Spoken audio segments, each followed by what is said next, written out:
Hey ladies and gentlemen, Steven here from the YouTube channel Redolessence. Thank you so much for watching. I really do appreciate your viewership. It means a lot to me.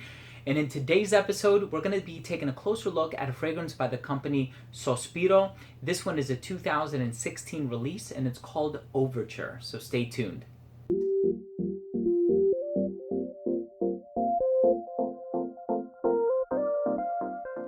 So once again, this fragrance was released in 2016. The perfumer behind this one is Chris Maurice, which is actually a pseudonym for Chris Carbonell.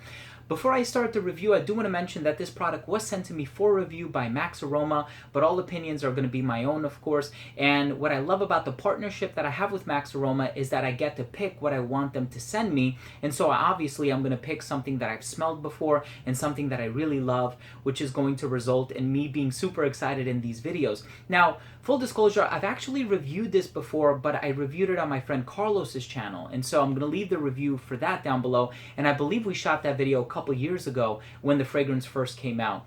And what I really love about this one is that it's classified as a fruity floral, but it has cinnamon and vanilla and all these other gourmand notes. And so it opens up very delectably and in a very sweet way on my skin. And if you watch my channel, you know that I tend to gravitate towards some of the more sweet fragrances. And so this one has like cashmere wood, it has magnolia, it has some other florals in here, hence the classification. But I love what this company is doing. By the way, this is a sister company to Xerjoff, and so they utilize the same perfumer, and another company that's a sister company is Chemi Blending Magic. So, and all of those companies produce some of the most amazing fragrances that I have ever put my nose on, utilizing naturals and synthetics in such a way that it's really thought-provoking and awe-inspiring, and I really love what they did here. So I'm excited to tell you more about this scent. Let's start things off with the presentation.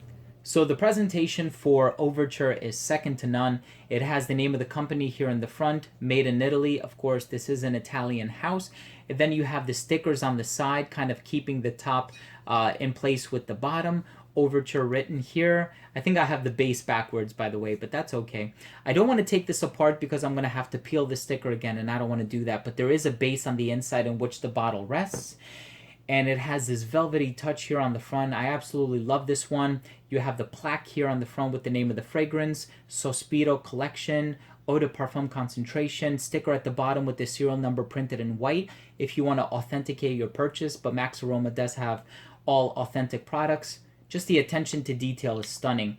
The cap gives you a really snug fit. You can pick this up from the cap, but it's such a delicate fragrance in terms of, you know, the price point and everything here that I wouldn't want to risk anything. And the distribution on the atomizer, very nicely done. I know I wasted 2 sprays, but I love doing it for you guys. Let's continue with the smell. So as soon as this fragrance opens up, I do get a little bit of an orangey vibe, but that quickly transitions into like this gourmand nuance that I pick up on, and there's vanilla used in here. It smells so natural and sweet and gourmand, but there's also a little bit of magnolia with some floral nuances. I get a little bit of an exotic twist from the note of ylang ylang, which kind of surrounds the composition in its exotic flair. And I also pick up on a little bit of cinnamon, but it's not done in such a way that it smells like an Ambre Narguilé or a Wajan by Parfum de Marly. It just kind of gives off that sweet, gourmand, delectable, slightly spicy vibe. But then you have the woods in the base. This is a very intricately done composition. And so when you wear it, it's non-linear in the sense that it just changes a lot on your skin, and it does kind of take you on these twists and turns. And so this is a scent that you truly have to try on skin. I have been wearing this one now for like 3 weeks, and not consistently, of course. Like I'll wear it one day, I'll wait a couple days, I'll wear it again, because every day that I put it on, I get something different from it. There are some days when it's a little crisper outside and I get more of that vanilla, and then there are some days when it's a bit warmer and I pick up on the orangey elements and the florals that are used in here. And so I feel like this is a very well put together, masterfully blended composition by Chris Maurice. And most of what I tried from Sospiro is knockout, like stellar releases. Now, I think the main thing that separates Sospiro from Xerjoff is that Xerjoff kind of takes their fragrances in 2 different directions. So they have the Oud Stars line, which is a bit more challenging, and it's a bit more for the connoisseur. And then they have some of the lighter releases like Lua and Dajala, and those are a bit easier to wear. And of course, they have their citrusy fragrances like Neo.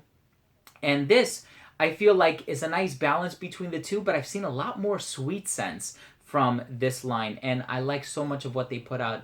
Duetto with its spiciness, Wardacina with the rose. I mean, Sospiro is a fantastic house, and if you haven't tried anything by them, you ought to start. And so, beautiful release. Thank you, Max Aroma, for sending this to me. I appreciate it. Let's finish things off with my overall assessment. Now, first up, in terms of the uniqueness and the overall smell, everything that you smell by Xerjoff is going to be unique. Everything is made from scratch. There's no reverse engineering going on, utilizing some of the best ingredients that I've ever put my nose on, and everything challenges me. Not to say that the perfumes smell challenging, because they don't, but they challenge me because they introduce something to my olfactory palate that I haven't experienced before. So I'm constantly digging and trying to unearth and excavate what I smell in the fragrance. And so I love that about this company, and I love that about the perfumer as well. In terms of the overall smell, incredibly pleasant. Like I said, nothing about here, this release is challenging. It's just so exquisitely done, and I think it's one that's really going to appeal to you if you do have a sweet tooth or a sweet nose, on account of a lot of the more gourmand ingredients that are used in here. In terms of the longevity, fantastic. 8 to 9 hours, although it does become a skin scent at like the 6 to 7 hour mark, and it does change a lot. So some of that, you know, the bright, full, vivacious ingredients that you get in the opening do kind of dwindle away, and then you're left with this gourmand sort of woodsy base that's also really, really nicely done. And so I love the progression that I get in here. In terms of the projection, it jumped up off my skin for the first hour and a half. But it was never like a super loud fragrance. It kind of created this intimate bubble, so it's more of like a close encounter scent.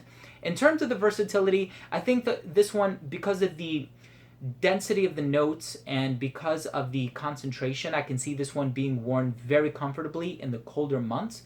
And I think in terms of occasions, because this one is a bit on the pricier side, I know Max Aroma has some discounts, but I can see this one being worn dressed up. Perhaps if you're that much of a fan of the smell, you can wear it casually when you're going to the supermarket and running errands and stuff like that. But otherwise, this one is definitely dressed up. You're going to make an impression. You're going to make heads turn with this fragrance. And then lastly, presentation I think is gorgeous. I think this one is second to none. Obviously, you have a lot of gorgeous presentations out there. Xerjoff, Chemi Blending Magic, and Sospiro, again, sparing no expense. My final verdict on this one is it's one of my favorite scents of all time. And that's the reason why I requested that Max Aroma send this one to me, because I knew I was going to wear it. I knew I was going to say glaring things about it. I just love this one so much. And you know what?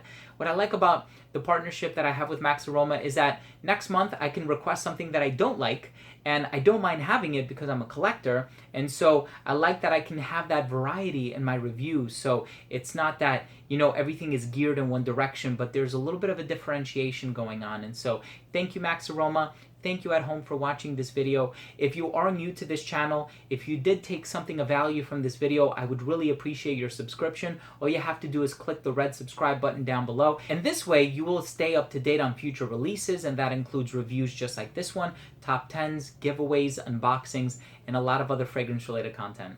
Thank you for watching. I love you guys. We'll see you in the next episode. Bye.